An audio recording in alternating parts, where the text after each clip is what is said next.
recently heard that Moby Dick is a story that asks the fundamental question, why do we pursue ambitions that ultimately cause our destruction? This summary piqued my interest, and so I decided to take on Moby Dick in my Big Book Big Challenge game, where I give myself a physical challenge and a crochet project as I read.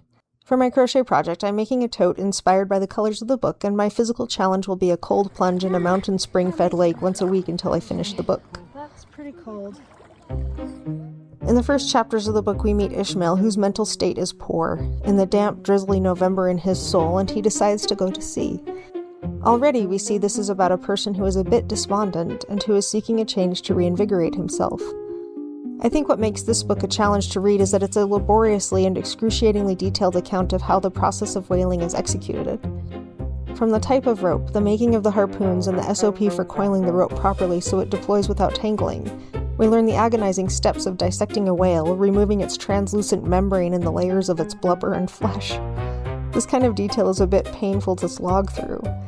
We share in the stories of the sailors, of Queequeg and Stubb and Starbuck. The blacksmith's story is, I think, poignantly sad. Before embarking on the whaling voyage, he lost his thriving blacksmith business, his beautiful wife and vibrant children in a slow decline due to alcoholism.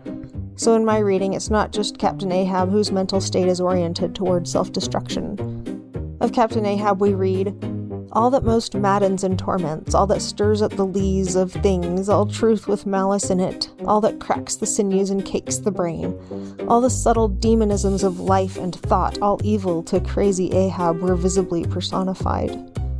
What I think I learned from reading this story is there are critical moments that determine how we handle the damp, drizzly November of the soul. Will it crack the sinews and cake the brain? Will it plunge us into a path of destruction with madness or torment? Or will we find a way to emerge rejuvenated?